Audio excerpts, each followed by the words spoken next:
Hi friends, welcome to my channel. ನಾನಿವತ್ತು ನಿಮಗೆಲ್ರಿಗೂ useful ಆಗುವಂತಹ ಹಾಗೆ ಒಂದು ಹೆಲ್ದಿ ರೆಸಿಪಿನ ತೋರಿಸ್ತಾ ಇದ್ದೀನಿ. ಅದೇನಪ್ಪ ಅಂದರೆ ಅಗಸೆ ಸೊಪ್ಪಿನ ಸಾಂಬಾರು. ಈಗಾಗಲೇ ಲಾಸ್ಟ್ ವೀಡಿಯೋದಲ್ಲಿ ಅಗಸೆ ಹೂವಿನಿಂದ ಪಲ್ಯನ ಯಾವ ರೀತಿ ಮಾಡೋದು ಅಂತ ತೋರಿಸಿದ್ದೆ. ಈ ರೆಸಿಪಿಲಿ ನಾನು ಸಾಂಬಾರು ಹೇಗೆ ಮಾಡೋದು ಅಂತ ತೋರಿಸ್ತಾ ಇದ್ದೀನಿ. ನಾನಿಲ್ಲಿ ಸುಮಾರು ಒಂದು ಮೀಡಿಯಮ್ ಸೈಜ್ ಬೌಲಲ್ಲಿ 1 ಬೌಲಷ್ಟು ತೊಗರಿಬೇಳೆನ ತೊಗೊಂಡು ಚೆನ್ನಾಗಿ ತೊಳೆದು ಇದನ್ನು 1 ಅವರ್ ನೆನೆಯೋದಕ್ಕೆ ಬಿಡಬೇಕು. ನಾನು ನಮ್ಮ ರಿಲೇಷನ್ ಮನೆಗೆ ಹೋಗಿದ್ದೆ. ಸೊ ಅವ್ರ ಮನೆಯಲ್ಲಿ ಅಗಸೆ ಸೊಪ್ಪಿತ್ತು. ಇದರಿಂದ ನಮ್ಮ ಹೆಲ್ತ್ಗೆ ತುಂಬ ಯೂಸ್ಫುಲ್ ಇದೆ. ಹಾಗೆಯೇ ಇದರಿಂದ BP ರಿಡ್ಯೂಸ್ ಮಾಡ್ಬೋದು, ಹಾಗೆ ಶುಗರ್ನ ರಿಡ್ಯೂಸ್ ಮಾಡ್ಬೋದು ಅಂತ ಹೇಳ್ಬಿಟ್ಟು ನಾನು ಕೂಡ ಟ್ರೈ ಮಾಡೋಣ ಅಂತೇಳಿ ಅಗಸೆ ಸೊಪ್ಪನ್ನು ತೊಗೊಂಡು ಬಂದೆ.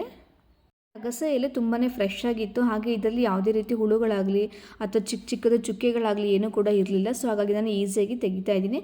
ಸೊ ನೀವೇನಾದರೂ ಸೊಪ್ಪನ್ನು ಯೂಸ್ ಮಾಡುವಾಗ ಅದರಲ್ಲೇನೋ ಚಿಕ್ಕ ಪುಟ್ಟ ಹುಳುಗಳಿದೆಯಾ ಅಂತ ನೋಡಿಬಿಟ್ಟು ಸೊಪ್ಪನ್ನು ಯೂಸ್ ಮಾಡಬೇಕು. ವಾಟರಲ್ಲಿ 1-2 ಸರಿ ವಾಶ್ ಮಾಡಿ ಇಟ್ಕೋಬೇಕು. ನೆಕ್ಸ್ಟ್ ನಾನು ಈ ಕಡೆ ಏನು 1 ಅವರ್ ನೆನೆಸಿರೋಂಥ ತೊಗರಿಬೇಳೆ ಇದೆ. ಈ ತೊಗರಿಬೇಳೆಯನ್ನು ಒಂದು ಕುಕ್ಕರ್ಗೆ ಹಾಕಿಬಿಟ್ಟು 1-2 ಸರಿ ವಾಶ್ ಮಾಡಿರೋಂಥ ಅಗಸೆ ಎಲೆನೂ ಕೂಡ ನಾನಿಲ್ಲಿ ಕುಕ್ಕರ್ಗೆ ಹಾಕ್ತಾಯಿದ್ದೀನಿ. ಸೊ ಇದನ್ನು ಕಟ್ ಮಾಡೋವಂಥ ಅವಶ್ಯಕತೆಯೇ ಇರೋದಿಲ್ಲ, ಯಾಕೆಂದರೆ ಎಲೆಗಳು ಚಿಕ್ಕದಾಗಿರುತ್ತೆ. ಸೊ ಹಾಗಾಗಿ ಕಟ್ ಮಾಡೋದೇನು ಬೇಕಾಗಿಲ್ಲ. ನೆಕ್ಸ್ಟ್ ಇದಕ್ಕೆ ಸ್ವಲ್ಪ ಉಪ್ಪು ಹಾಕಿ, ಒಂದು ಸ್ವಲ್ಪ ಅರಿಶಿನ ಪುಡಿ ಹಾಕಿ, ಹಾಗೆ 1 ಟೇಬಲ್ ಸ್ಪೂನಷ್ಟು ಎಣ್ಣೆ ಹಾಕಿ ಅದು ಮುಳುಗುವಷ್ಟು ಸ್ವಲ್ಪ ನೀರನ್ನು ಸೇರಿಸ್ಬಿಟ್ಟು 1-2 ವಿಷಲ್ ಹಾಕ್ಸಿದ್ರೆ ಸಾಕಾಗುತ್ತೆ. ಬೇಳೆ ಎಲ್ಲ ಕಲಿಸ್ಕೊಳ್ಳೋ ಹಾಗೆ ವಿಷಲ್ ಹಾಕ್ಸ್ಬಾರ್ದು, 1 ವಿಷಲ್ ಸಾಕಾಗುತ್ತೆ.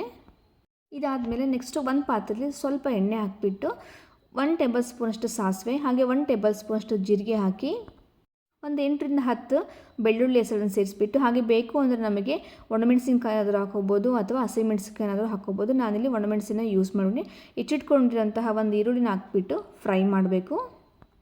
ಈರುಳ್ಳಿ ಎಲ್ಲ ಸಾಫ್ಟಾಗಿ ಫ್ರೈ ಆದಮೇಲೆ ನಾವೇನು 1 ವಿಷಲ್ ಹಾಕ್ಸ್ಕೊಂಡಿರೋಂತಹ ಬೇಳೆ ಇದೆ, ಆ ಬೇಳೆನ ಇದಕ್ಕೆ ಸೇರಿಸಬೇಕು. ಹಾಗೆಯೇ ಸ್ವಲ್ಪ ಇದಕ್ಕೆ ನೀರನ್ನು ಕೂಡ ಸೇರಿಸಬೇಕು.